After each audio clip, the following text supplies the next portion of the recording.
Nous sommes à 850 mètres d'altitude sur le plateau de l'Escandorgue.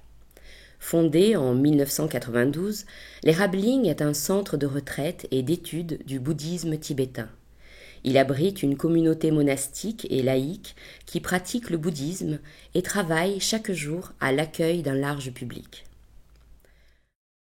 Au cœur de l'Erhabling se dresse un grand temple traditionnel dont la construction s'acheva en juillet 2006 et qui fut consacré en août 2008 par le Dalai Lama. Le temple fut construit comme un témoignage, un exemple authentique en Occident de la culture spirituelle du Tibet, qui est aujourd'hui en danger dans son propre pays. C'est aussi un centre d'étude et de contemplation des enseignements du Bouddha. C'est un lieu pour nous permettre de développer la paix, la compassion et la sagesse présents en chacun de nous.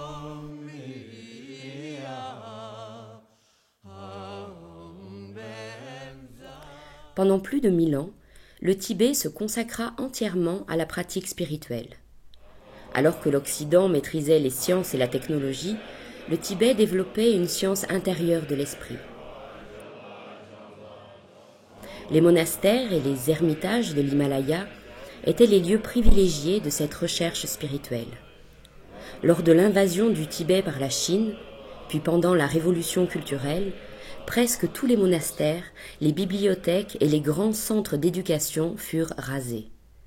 Sur les milliers de monastères qui fleurissaient au Tibet, il n'en restait qu'une dizaine intacts. De nombreux sages et maîtres bouddhistes fuirent le Tibet, et c'est ainsi que le bouddhisme tibétain commença à se répandre en Occident. Sogyal Rinpoché, le fondateur de l'Erhabling, est l'un des premiers lamas qui vinrent enseigner en Occident. Il participa ainsi à l'organisation de la toute première visite du Dalai Lama en Occident en 1973. Il est aussi l'auteur du livre tibétain de la vie et de la mort, aujourd'hui traduit en 34 langues. Il fonda l'Erhabling en 1992. Le lieu fut choisi pour sa beauté et son calme, propice à la méditation. L'ancienne ferme laitière de Langaresque devint ainsi l'Erhabling, le centre international des associations Rigpa créé par Sogyal Rinpoché de par le monde. L'Erhabling est devenu un lieu où les grands maîtres de toutes les traditions bouddhistes peuvent partager leur sagesse avec des gens venus du monde entier.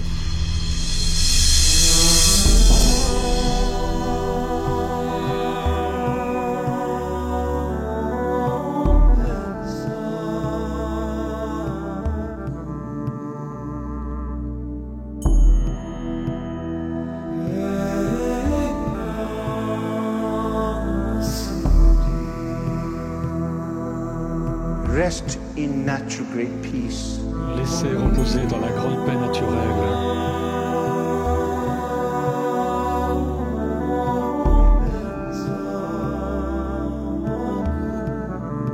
Rest in natural great peace. Laissez reposer dans la grande paix naturelle.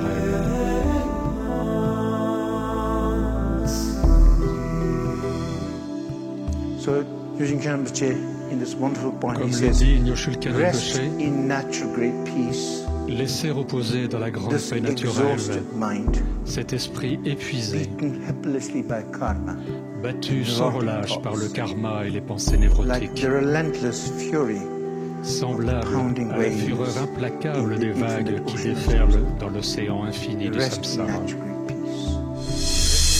Laissez reposer dans la grande paix naturelle.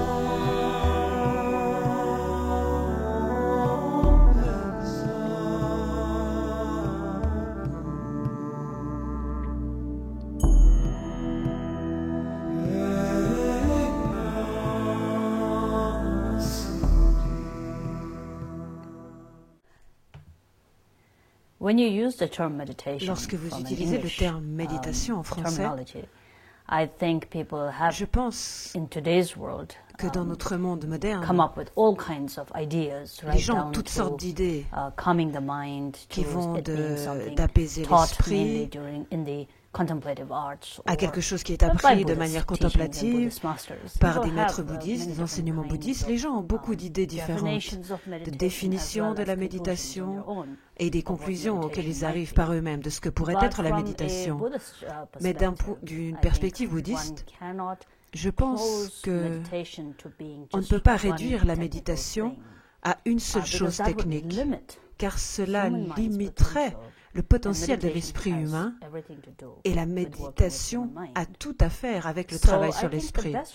Donc je pense que la meilleure approche serait l'approche traditionnelle qui est enseignée dans les enseignements traditionnels, c'est-à-dire que la méditation est un terme qui vient du terme gom, qui veut dire se familiariser avec. Donc qu'est-ce que la méditation? Qu'est-ce que cela signifie? En fait, on peut simplement la définir comme se familiariser avec vous-même. Et bien sûr, les gens disent se familiariser avec l'entraînement de l'esprit. Vous devenez plus familier avec votre esprit. La méditation, c'est être plus familier avec vous-même, de manière très directe et presque naturelle, non spirituelle, de regarder cela. C'est-à-dire en apprenant à observer, à vous observer vous-même, à observer ce que vous dites, à observer ce que vous pensez. Il n'y a rien de particulier à faire, à part observer, regarder, être très attentif dans votre observation de comment fonctionne votre esprit. Parce que sans cela, vous ne vous connaîtrez jamais vous-même. Et sans avoir cette base, ce fondement de connaissance de vous-même, essayez de dompter quelque chose. Cet esprit si invisible qui vous pousse à souhaiter la lune avant même de savoir marcher. Donc je pense qu'il est très important pour les gens qui commencent à apprendre la méditation à simplement apprendre à faire un peu plus attention, à observer. Et lorsque vous vous observez, lorsque vous vous regardez davantage, alors évidemment, le résultat naturel et automatique de cette observation, c'est ce qu'on appelle habituellement une approche attentive, une approche consciente. Et à partir de là, cela vous permet de travailler ensuite sur votre propre espace, sur vous-même et sur l'environnement dans lequel le soi fonctionne. Afin d'accueillir un nombre croissant d'étudiants, l'association Rigpa entreprit la construction du temple en 2003. Des lamas et des érudits furent consultés quant au choix de l'emplacement du temple et tout au long de sa réalisation. Le site fut tout d'abord béni par sa sainteté le Dalai Lama lors de sa première visite à l'Erabling en 2000. Des pratiques furent effectuées avant même les travaux de fondation, puis à chaque étape de la construction. Le respect de la tradition spirituelle et de la culture tibétaine fut une des préoccupations centrales du projet.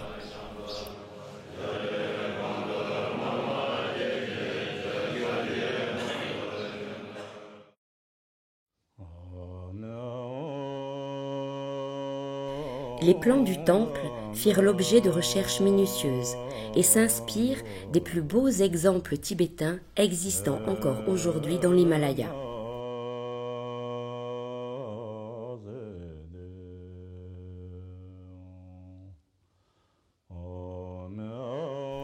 Au plan traditionnel s'ajoutèrent des éléments modernes afin de laisser entrer la lumière à l'intérieur du temple.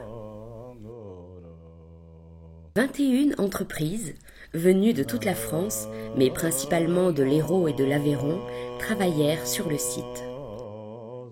La décoration fut exécutée par des artistes spécialisés dans l'art sacré tibétain, dont le savoir-faire s'est transmis de génération en génération. L'équipe comprenait certains des meilleurs artistes du Bhoutan, ainsi que des artistes tibétains réfugiés en Inde ou au Népal.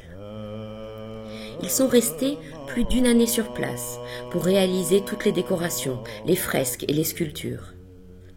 Afin de préserver les statues, les menuiseries et les décorations extérieures, le choix a été fait de les dorer plutôt que de les peindre. La dorure à la feuille est une technique traditionnelle que nous avons utilisée en signe de respect pour les objets sacrés. En outre, c'est paradoxalement la technique la moins coûteuse sur le long terme. de nombreux bénévoles vinrent de toute l'Europe pour participer à cette grande aventure. Ils travaillaient, sous la direction des artistes tibétains, à réaliser les peintures et les dorures. Le projet fut entièrement financé par des dons d'amis et d'étudiants de Rigpa. Des milliers de personnes du monde entier ont ainsi contribué directement ou indirectement à la construction de ce temple. Le cœur du temple de l'Érabling est sa grande statue de Bouddha de 7 mètres de haut. C'est cette statue que le Dalai Lama est venu consacrer en août 2008.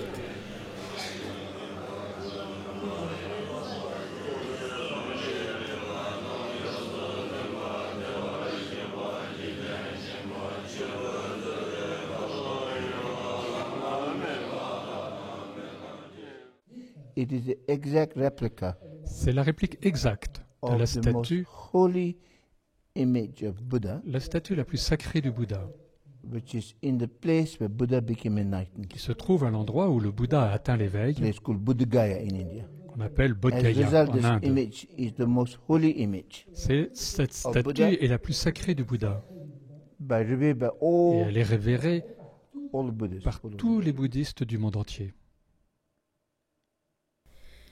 La statue fut réalisée en Birmanie. C'est une famille d'artisans birmans qui a préservé depuis des générations l'art de façonner des statues du Bouddha selon les canons de l'Inde ancienne. Cette statue en bronze fut coulée selon la technique de la cire perdue. Elle fut ensuite acheminée en 9 morceaux par bateau, puis assemblée sur place par les artisans birmans.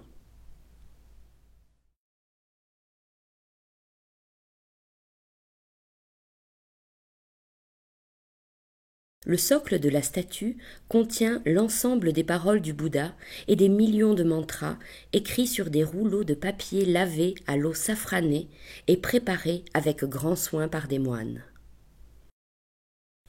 La statue contient également de nombreuses reliques offertes par Sogyal Rinpoché et d'autres maîtres. Le Dalai Lama a lui-même donné 3 reliques du Bouddha qui ont été placées au niveau du cœur. Then it's not enough to just put them in there properly, but then it has to be consecrated. Elle doit être consacrée. Consecration what to very Qu'est-ce que powerful c'est lamas, la consécration? masters. Des maîtres très puissants pratiquent, And in meditation, méditent they ask et ils Buddhas to invitent come. les Bouddhas à venir. And the wisdom aspect Ils invitent leur aspect de sagesse with the object of à practice. demeurer dans l'objet de pratique. So they bring the blessing of Donc Buddha ils amènent les bénédictions des into Bouddhas there and to remain there qui demeurent là until the end of time, jusqu'à la fin des temps. to become field of Et merit, ça le devient un champ de mérite, object of practice. un objet de pratique.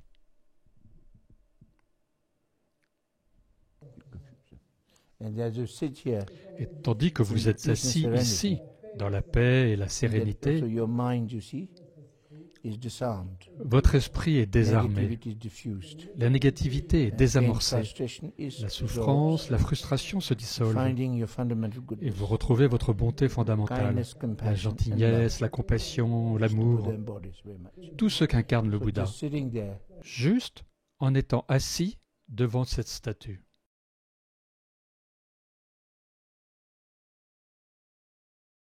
À droite de la statue principale se trouve Padmasambhava, le grand saint indien qui introduisit le bouddhisme au Tibet au 8e siècle après Jésus-Christ.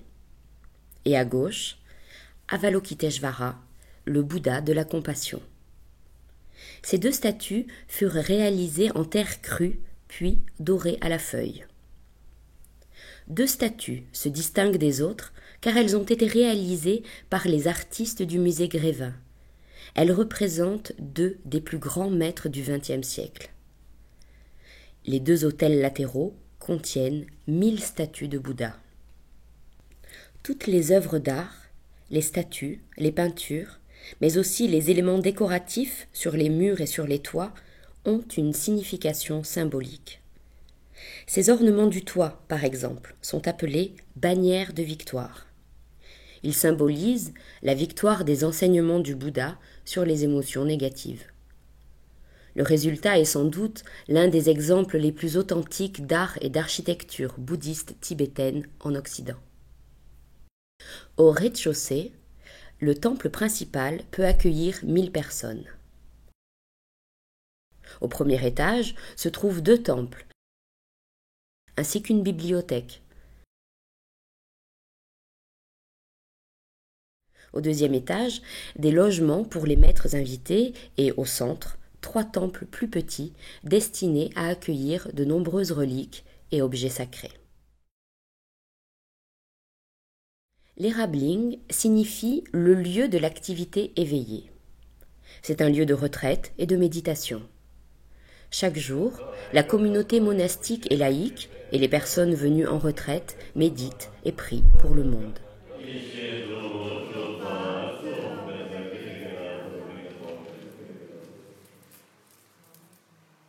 Des retraites et des cours réguliers sont organisés pour permettre à chacun de découvrir la méditation ou simplement de faire une pause dans sa vie.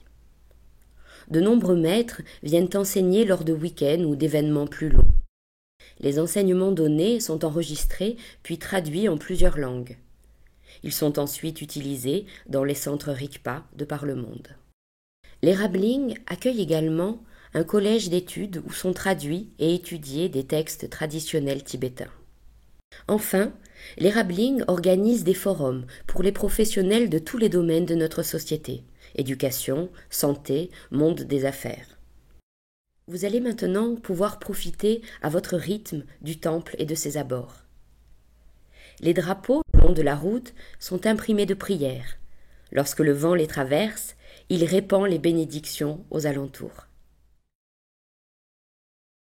Devant le temple, au milieu du lac, vous verrez une statue de Padmasambhava, le maître qui implanta le bouddhisme au Tibet. Vous verrez également 2 stupas. Ces monuments sont des représentations symboliques de l'esprit d'éveil du Bouddha.